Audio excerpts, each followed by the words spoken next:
Hello welcome back friend to Sana science study. और आज हम क्लास 11 एनसीईआरटी का चैप्टर बायोमॉलिक्यूल्स जैविक अणु की स्टडी करेंगे, जो क्लास 11 के साथ साथ और भी बायोलॉजी से जुड़े कॉम्पिटिटिव एग्जामिनेशन के लिए बहुत ही इंपॉर्टेंट है। तो आज हम फर्स्ट क्वेश्चन सॉल्व करेंगे। गन्ने में उपस्थित शर्करा निम्न में से किस रूप में होती है? ऑप्शन ए है माल्टोज, बी फ्रक्टोज, सी सुक्रोज, डी ग्लूकोज। तो इसका राइट ऑप्शन क्या होगा? सुक्रोज। ठीक है, जो गन्ने में शुगर प्रेजेंट होती है उसे क्या कहते हैं? सुक्रोज कहते हैं, जो कि एक तरह का डाइसैकेराइड होता है जो कि ग्लूकोज और फ्रक्टोज के मिलने से बनता है। ठीक है, सेकंड क्वेश्चन है फैटी एसिड का सामान्य सूत्र है। फैटी एसिड का नॉर्मल फार्मूला क्या होता है? जनरल फार्मूला जो होता है क्या है? CH3 CH2N COH। बी क्या है? CH2 CH3 का होल एन COH। थर्ड क्या है? COOH CH3N CH2 COOH CH2 का होल एन CH3। ठीक है, तो नॉर्मली जो भी फैटी एसिड होती है उनका जो जनरल फार्मूला होता है वो क्या होता है? ये फर्स्ट वाला होता है CH3 CH2N COH। इस तरीके से अगर देखा जाए तो नॉर्मली फैटी एसिड में जो होते हैं वो 20 कार्बन तक का जाते हैं। ठीक है, मीन जैसे फर्स्ट कार्बन यहाँ दिया जाएगा मेथिल ग्रुप से और दूसरा ये कार्बोक्सिलिक ग्रुप से लिया जाएगा। ठीक है, इसके बाद CH2 यहाँ लिखा है, यहाँ मैक्सिमम जो है आप कितने आ सकते हैं? 18 कार्बन्स आ सकते हैं। ठीक है, जैसे कि stearic acid, palmitic acid, oleic acid, कुछ इस तरह के एसिड होते हैं जिनमें फैटी एसिड होते हैं जिनमें 16 14 18 20 तक पाए जाते हैं। ठीक है, तो इसका राइट ऑप्शन होगा यह। इससे मेथिल ग्रुप होता है और चैन पाई जाती है हाइड्रोकार्बन्स की, फिर कार्बोक्सिलिक ग्रुप होता है। ठीक है, नेक्स्ट क्वेश्चन देखेंगे।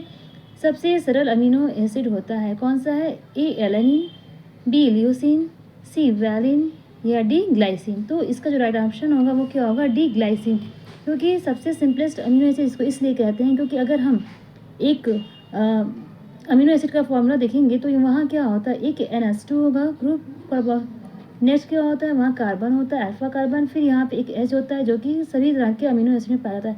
नेक्स्ट क्या होता है? यहाँ कार्बोक्सिलिक ग्रुप होता है, यहाँ पे एक R चैन होती है। ठीक है, तो ये जो ग्लाइसिन होता है इसकी R चैन में क्या पाया जाता है? यहाँ पे एक H पाया जाता है। मीन्स ये सबसे सिंपलेस्ट अमीनो एसिड इसीलिए कहा जाता है क्योंकि बाकी और जितने भी अमीनो एसिड होंगे एलानिन में यहाँ R ग्रुप में CH3 फंक्शनल ग्रुप होगा। इसी तरीके से ल्यूसीन होता है, इसमें इसकी और लंबी चैन होगी। वैलिन में 2 CH3 ग्रुप होते हैं। ठीक है, तो इस तरीके से सरल अमीनो एसिड जो होता है वो ग्लाइसिन होता है। नेक्स्ट क्वेश्चन है जीवधारियों में अनेक तत्व या तो मुक्त अवस्था में या अपने यौगिकों के रूप में पाए जाते हैं। निम्न में से एक सजीवों में नहीं पाया जाता। ठीक है, मीन्स जो भी ऑर्गेनिज्म होते हैं लिविंग ऑर्गेनिज्म उनमें जो भी कंपाउंड्स पाए जाते हैं वो फ्रीली पाए जाते हैं। ठीक है, या मुक्त अवस्था में पाए जाते हैं या अपने कंपाउंड्स में पाए जाते हैं। इसमें से कौन सा है कि जो लिविंग में नहीं पाया जाता लिविंग ऑर्गेनिज्म में? फर्स्ट है सिलिकॉन, बी है मैग्नीशियम, सी है आयरन या डी है सोडियम। तो इसका जो राइट ऑप्शन होगा क्या होगा कि सिलिकॉन। सिलिकॉन जो होता है वो नॉर्मली लिविंग ऑर्गेनिज्म में नहीं पाया जाता है। ठीक है, क्योंकि मैग्नीशियम, सोडियम और आयरन ये दोनों ही पाए जाते हैं। नेक्स्ट क्वेश्चन हम देखेंगे क्या है 5। सजीवों में सर्वाधिक बहुलता से पाया जाने वाला रसायन हो सकता है। ठीक है, मीन्स जो लिविंग ऑर्गेनिज्म में सबसे ज़्यादा कंपोनेंट पाया जाएगा वो कौन सा होता है? ई प्रोटीन, बी जल, सी शर्करा या डी क्या है? Nucleic acid. तो इसका जो राइट ऑप्शन होगा वो हम सभी को पता है क्या होगा? ये जल होता है, क्योंकि जल ही हमारी बॉडी में सबसे ज़्यादा, ये हमारी अर्थ में सबसे ज़्यादा पाया जाने वाला कंपोनेंट है। ठीक है, हमारी बॉडी में सबसे ज़्यादा जल पाया जाता है। नेक्स्ट है प्रोटीन अनेक कार्यकीय प्रक्रम संपन्न करते हैं। उदाहरण के लिए कुछ एंजाइम के रूप में कार्य करते हैं। निम्नलिखित में से एक कुछ प्रोटीन्स द्वारा संपन्न किए जाने वाला एक अतिरिक्त कार्य है। ठीक है, मीन्स जो प्रोटीन होते हैं वो बहुत सारे फंक्शंस परफॉर्म करते हैं। ठीक है, फॉर एग्जांपल जैसे कुछ जो होते हैं वो एंजाइम्स के रूप में कार्य करते हैं। ठीक है, इसमें से एक एडिशनल काम है जो प्रोटीन्स के द्वारा किया जाता है वो कौन सा है? कि ए एंटीबायोटिक्स, बी त्वचा को रंग प्रदान करने वाला वर्णक, सी पुष्पों को रंग बनाने वाला वर्णक या डी क्या है? हार्मोन्स। तो ये एडिशनल काम क्या होता है? ये होता है प्रोटीन का हार्मोन्स। ठीक है, बहुत से हार्मोन्स जो होते हैं वो प्रोटीन नेचर के होते हैं। ठीक है, जैसे ऑक्सीटोसिन हो गया है, ये नैनोपेप्टाइड में भी आते हैं। नेक्स्ट क्वेश्चन हम लोग देखेंगे। प्रोटीन की प्राथमिक संरचना में सिरे होते हैं। जो प्रोटीन की प्राइमरी स्ट्रक्चर होता है यानी कि प्रोटीन का जब हम स्ट्रक्चर पढ़ते हैं तो वहाँ दो कितने हम 4 तरह के स्ट्रक्चर पढ़ते हैं, primary structure, secondary structure, tertiary structure and quaternary structure.